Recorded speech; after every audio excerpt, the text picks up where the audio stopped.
A gente tem uma cultura no Brasil, nós como sociedade brasileira, que tolera a existência de violência contra crianças e adolescentes. Pode alterar a evolução psicológica, emocional, cognitiva da criança, né? E social também. O Estatuto da Criança e Adolescente ainda é uma lei tão moderna e tão minuciosa que o Brasil não conseguiu cumpri-la ainda. A denúncia é o caminho e hoje existem vários canais de você denunciar.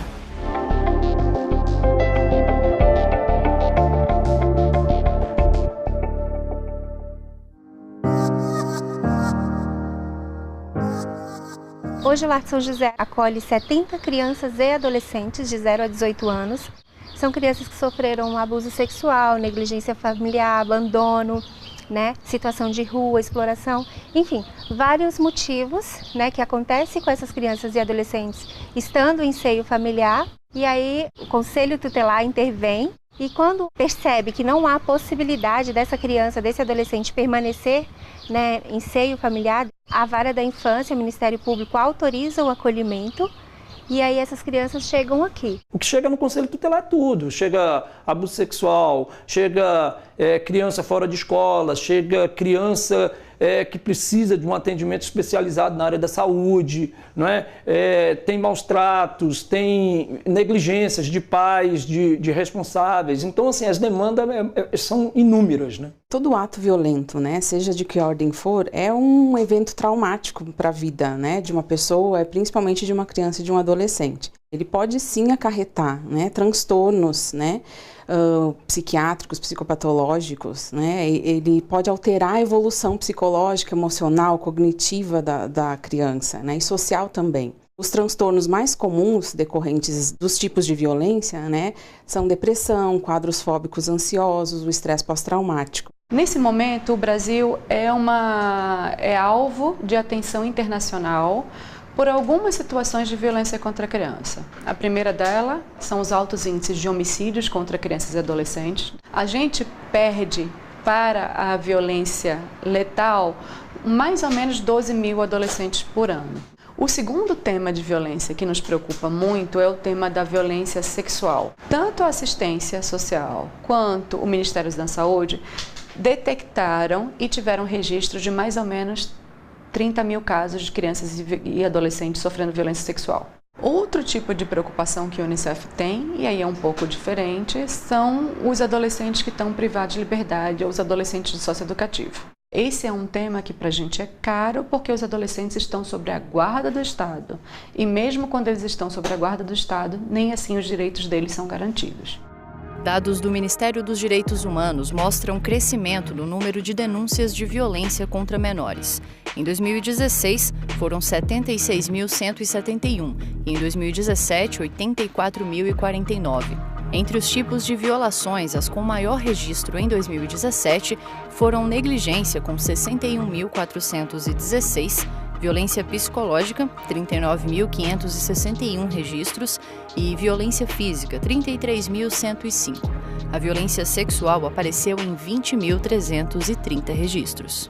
Não há dúvidas de que há subnotificação em todas elas e, com relação à violência sexual, com certeza há uma subnotificação grande, porque muitas dessas violências são praticadas no seio da família. Então, muitas vezes existe o acobertamento dessa situação de violência dentro da família. A violência física, ela gera, né, a dor, né, a agressão, os maus tratos, né, o espancamento, o bater. A violência psicológica, ela é mais perversa de alguma forma, né? Ela vai minando a autoestima, a identidade do sujeito, né, do indivíduo, da criança, enfim, né, causando um estrago emocional, né, muito grande. É bem complexo, é difícil até para nós, né? Tenho casos de quando as crianças chegam que às vezes eles vêm através de busca e apreensão, às vezes eles são retirados na escola, né? Então os comissários da Vara da Infância que precisam ir atrás, às vezes eles estão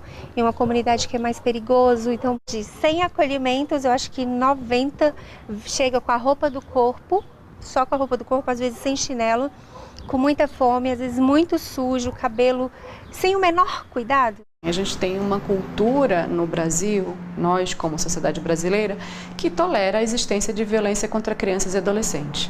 A gente ainda discute se uma palmada tem um efeito pedagógico, qual é o limite da violência que pode ser utilizada contra crianças e adolescentes, sem ver que violência é sempre inaceitável. A gente vê casos de violência física intrafamiliar como crianças e adolescentes que resvalaram para homicídios.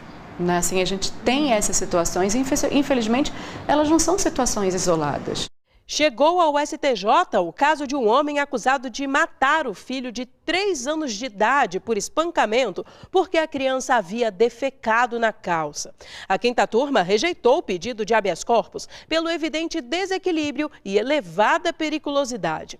Preso preventivamente por homicídio duplamente qualificado, o acusado recorreu ao STJ contra acórdão do Tribunal de Justiça de São Paulo, que lhe negou o direito de responder ao processo em liberdade. Segundo o relator, ministro Napoleão Nunes Maia Filho, diante da materialidade e indícios suficientes da autoria do delito, o acusado deveria permanecer preso até o julgamento.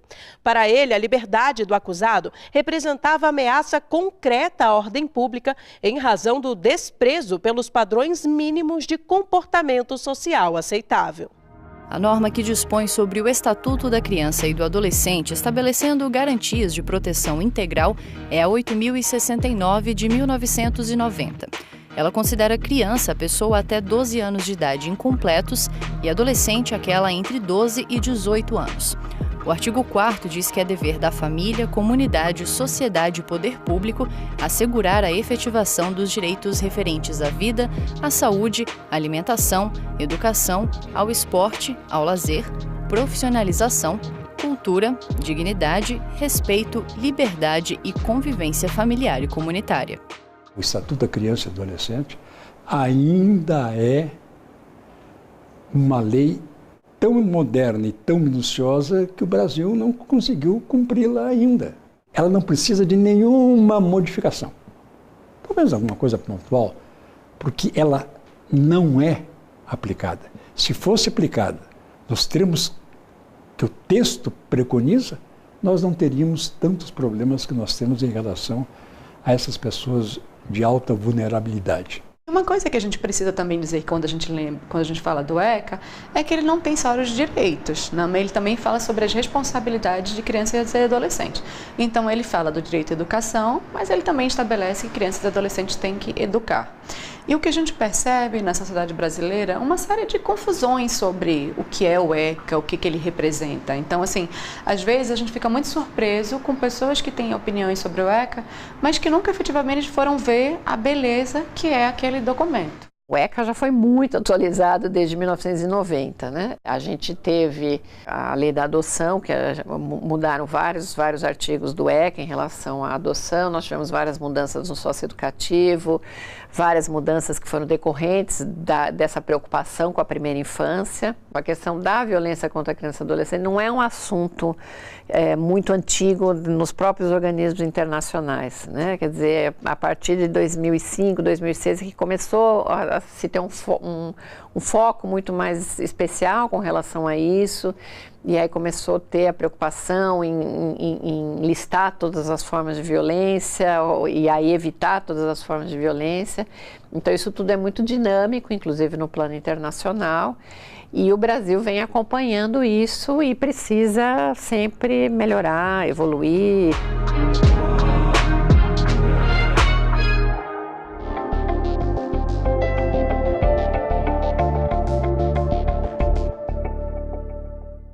O mundo moderno gira em torno da velocidade da informação que precisa ser segura e confiável. Para atender estas exigências, o Superior Tribunal de Justiça elabora e disponibiliza 2 publicações diferentes com o objetivo de divulgar a jurisprudência do Tribunal: o Informativo de Jurisprudência e o Jurisprudência em Teses.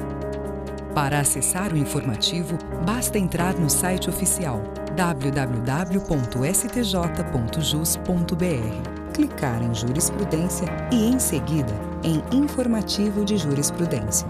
Aqui Aqui, você acessa as informações mais recentes sobre súmulas, recursos repetitivos e outros julgados selecionados.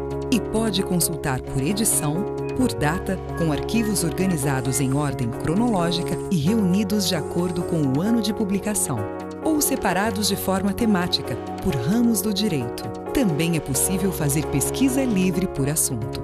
Outra publicação quinzenal do STJ é o Jurisprudência em Teses, um caderno temático elaborado a partir da análise de toda a base de acórdãos e decisões monocráticas do Tribunal, onde você encontra os entendimentos existentes no STJ sobre temas específicos selecionados de acordo com a relevância jurídica. Você pode consultar as teses por edição e separado por ramos do direito, ou fazer uma pesquisa livre por assunto. Fácil, rápido e eficiente.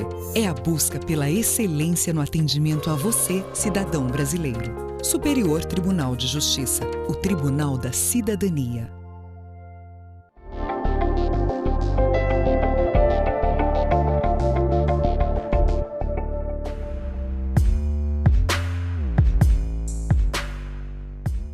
A finalidade do centro é atender crianças, adolescentes e as famílias que passaram por situação de violência sexual. As crianças que chegam aqui têm normalmente entre 6 e 8 anos e os adolescentes 14 e 15, né, a maior parte. A gente tem 74% no nosso atendimento de meninas e os meninos, quando vêm, eles vêm abaixo de 6 anos. E aí aponta para uma outra preocupação, que é o público LGBTI, né? Que é completamente invisibilizado. A gente sabe que é um público que passa por diversas violências sexuais, estupros coletivos, estupros corretivos, e mesmo assim a gente ainda não consegue alcançar esse público. Essa situação da violência sexual, ela preocupa muito o Unicef, porque os registros que a gente tem, elas mostram que a maior parte dos casos, quase 90% dos casos, ela acontece no seio da família. Então é alguém que tem a confiança daquela família para poder estar perto de uma criança adolescente e que abusa dessa confiança para cometer um ato de violência sexual. O medo da criança e o adolescente tem de muitas vezes denunciar porque está sendo feita por alguém que teoricamente era para proteger ela, né? E isso gera confusões na cabecinha, né, da criança e do adolescente. Então ele fica muito perdido e não sabe muitas vezes como agir. A gente tem a mistificação do padrasto, né? Mas hoje no centro a gente tem a maior parte de pais. A gente tem 90% das violências ocorridas intrafamiliarmente, desses 90%, a maior parte são pais. Tudo que se passa dentro de um ambiente doméstico é muito difícil de ser apurado, verificado, a não ser quando haja realmente, né, uma denúncia, por parte de familiar ou por parte de terceiros, vizinhos que conheçam o que está acontecendo. Existem duas situações que são muito características de quem está sendo vítima de violência sexual, que são as automutilações. O adolescente, geralmente, ele começa a se cortar, se automutilar, isso é muito característico, e ter ideias suicidas. Passa a ser mais irritadiço ou muito passivo, alterações no sono, na alimentação, dificuldades de aprendizagem, né? Então existem, quem está acostumado e convive com a criança e com aquele adolescente, quem tem bons vínculos, vai perceber, né, algumas mudanças, né, que podem ser indícios, né, de que algo possa estar ocorrendo. O STJ restabeleceu sentença que condenou um homem de 25 anos por manter atos libidinosos com uma garota desde que ela tinha 11 anos de idade. A sentença havia sido reformada pela segunda instância piauiense, que absolveu o réu sob o argumento de que as relações íntimas foram consentidas pela criança. Ao votar pelo restabelecimento da decisão do juiz, o ministro relator do caso, Rogério Schietti Cruz, considerou que o julgamento de segundo grau seguia um padrão de comportamento tipicamente patriarcal, quando o julgamento recai sobre a vítima para, a partir daí, julgar-se o réu. O ministro esclareceu que a jurisprudência da Corte é clara no sentido de considerar irrelevante o consentimento da criança para fins de caracterização do crime de estupro contra menor menor de 14 anos. O julgamento do caso originou o repetitivo 918 do STJ e uma súmula.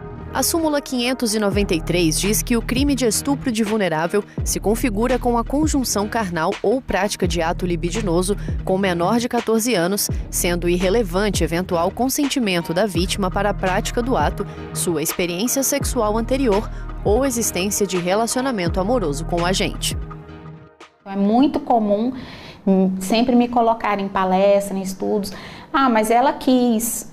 Mas existem hoje adolescentes muito saidinhas. E aí você observa que é como se não coubesse ao adulto estabelecer o limite, ao adulto dizer não, sendo que aquele adolescente ele está vivenciando uma fase da sexualidade dele que é muito comum, né? Então existe um jogo, existe uma vivência de sexualidade, mas não cabe a ele dizer onde tem que parar, cabe sempre ao adulto. Existe muito essa percepção de que ela foi porque ela quis, eu achei que ela fosse maior, né? Então isso tudo bate também na cultura do machismo, que é muito presente na sociedade brasileira e latino-americana, bate na questão do turismo, né? Infelizmente a gente tem ainda um turismo sexual bastante grande no Brasil. Uma criança abusada está marcada pela sociedade. Até porque, e isso diz respeito a crianças e adolescentes,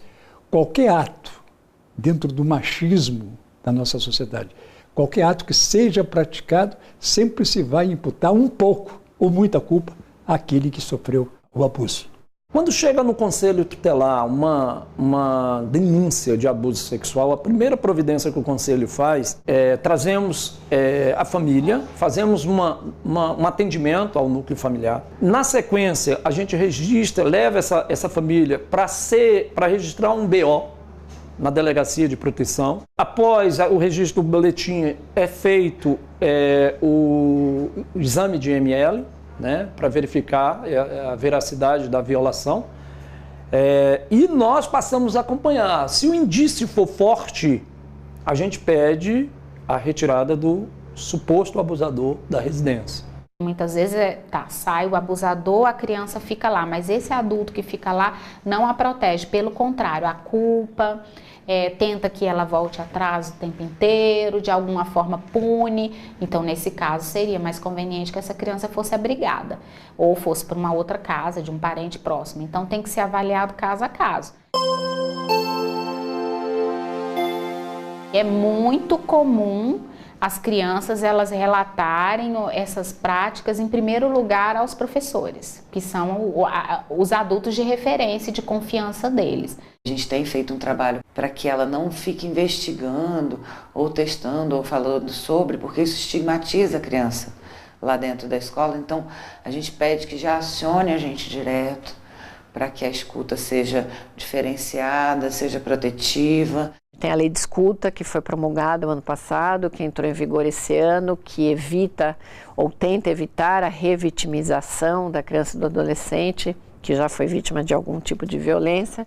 E essa lei tem a grande vantagem, primeiro, ela lista quais são as formas de violência contra a criança e adolescente, como elas podem se manifestar, e ela determina que a escuta da criança e do adolescente seja feita de maneira humanizada, que seja feita de preferência uma única vez, por pessoas que sejam treinadas para isso, que a criança se sinta à vontade para falar e que a gente possa daí extrair as provas que sejam necessárias para o processo penal.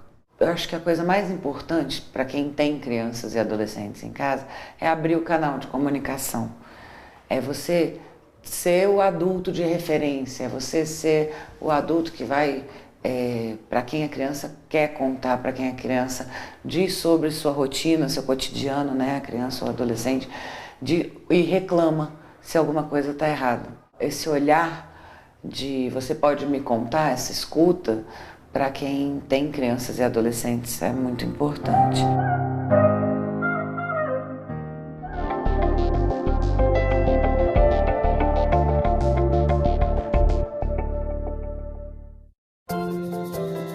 Informação precisa, segura, confiável e direto da fonte. Na página da jurisprudência do Superior Tribunal de Justiça, você encontra tudo isso e muito mais. Para acessar, basta entrar no site oficial www.stj.jus.br e clicar em Jurisprudência. No link Legislação Aplicada, você encontra o entendimento do STJ sobre a aplicação de determinado dispositivo legal. Isso mesmo, aqui estão os dispositivos legais estudados e anotados com a jurisprudência mais recente do Tribunal. Já no índice remissivo dos recursos repetitivos estão todos os acórdãos dos recursos submetidos ao rito dos repetitivos que já tenham sido publicados. Organizados por ramos do direito, você também pode consultar em pesquisa livre. A página da jurisprudência ainda oferece as súmulas anotadas do STJ com trechos transcritos de julgados do tribunal. Você pode pesquisar por temas, pela ordem crescente ou decrescente dos números das súmulas ou por pesquisa livre. Fácil, rápido e eficiente.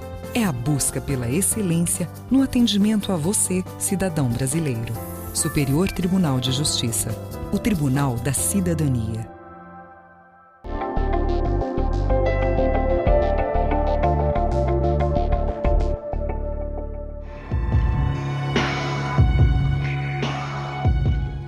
Os adolescentes de hoje dão uma surra na gente quando a gente vai conversar sobre violência sexual. O que é o nudes, né? O que é o que a gente chama de sexting, que é essa exposição, autoexposição de vídeos e de fotos sensuais deles mesmos, né? E quanto isso desprotege, enfim. A gente realmente está precisando tirar um pouco dos mitos que tem em volta disso e trazer para mais perto essas discussões. Hoje nós temos uma espécie de sedução e de aliciamento dessas crianças e adolescentes muito grande por meio da internet. Então é muito comum perfis que se passam por crianças ou adolescentes, né, para obter a confiança da criança que está do outro lado, e a partir dali existe uma cobrança e por nudes, por vídeos. Isso é muito comum hoje por meio virtual. Existe um falso entendimento de que a internet é um território sem lei e que não existe a possibilidade de nós acessarmos essa pessoa. Então, esse agressor, esse autor, ele se vale muito dessa ideia de que ele vai estar protegido a sua identidade. A quinta turma do STJ negou o provimento ao recurso apresentado pela defesa de um homem que teve a prisão em flagrante convertida em preventiva pela suposta prática de crimes previstos no Estatuto da Criança e do Adolescente, como possuir e armazenar em meio digital imagens e vídeos contendo cenas de abuso sexual de menores e compartilhar material de pornografia infantil. Os ministros entenderam que a conversão estava adequada, motivada com base em elementos concretos extraídos dos autos, indicando a periculosidade do recorrente que teria compartilhado material a usuários de um aplicativo em tempo real. Foram identificados em apenas um dos protocolos na internet 3.600 arquivos de pedofilia. Sobre o tema, o STJ decidiu que, apresentada a fundamentação concreta para o decreto da prisão preventiva em virtude do compartilhamento de fotos e vídeos em âmbito mundial, dada também a facilidade de propagação do material pornográfico infanto-juvenil pela rede mundial de computadores, não há que se falar em ilegalidade a justificar a concessão da ordem de habeas corpus. Fato da periculosidade de quem comete um ato desse, porque atos praticados dessa maneira constituem uma doença, é algo fora da normalidade. O STJ tem entendido assim, tanto nas condenações como até em manutenções de prisões preventivas, cujos requisitos são muito rígidos. Mas a gravidade do fato e a periculosidade do agente, sempre, nesses casos, tem sido levado em consideração. Pedofilia é uma doença, existe um CID que trata disso. Então, hoje se usa muito esse termo para identificar um crime, mas não existe no nosso ordenamento jurídico um crime chamado pedofilia. E é importante a gente fazer essa distinção. Existe a pedofilia, que é um desejo sexual, uma satisfação, né, voltada a crianças, mas que não necessariamente todo pedófilo é um abusador. Agora, se ele começa a de alguma forma praticar uma conduta para satisfazer aquela lascívia dele, que muitas vezes não é só o contato com a criança, mas, por exemplo, guardar, armazenar fotos, filmes, fazer essa transmissão de dados, aí sim, aí ele está praticando um crime, aí ele está sendo um abusador e um pedófilo. Eu fui relator de um caso em que houve condenação por pedofilia, mesmo estando numa conversa fechada via internet, pelo prejuízo que possa haver na divulgação desses fatos ou na disseminação dessas práticas. Então, o STJ, nos casos que observou bem e com rigor. A questão da internet é uma questão mais ou menos nova, né, no país. Infelizmente, a gente vem crescendo o número de denúncias nesse campo, né? O Ministério de Direitos Humanos tem uma plataforma que chama Humaniza Redes, que é onde a gente recebe todas as denúncias de violações praticadas via internet, né? Então, a gente tem um trabalho só com relação a esta questão de abusos e violências praticadas via internet, e a gente tem uma parceria com a SaferNet também, que é uma entidade que trabalha com essa questão da internet, de uma internet segura, e uma boa parceria com a Polícia Federal também. Nós temos uma seção aqui que ela investiga esses crimes cibernéticos, onde nós precisamos colher dados que vão viabilizar uma representação judicial pela quebra desses dados, para que a gente chegue através de ferramentas, de IP, da onde partiu aquela mensagem. Então existe a possibilidade de você identificar o local, as conexões, os assinantes, mas tudo nós precisamos de representar por quebras judiciais nesse sentido.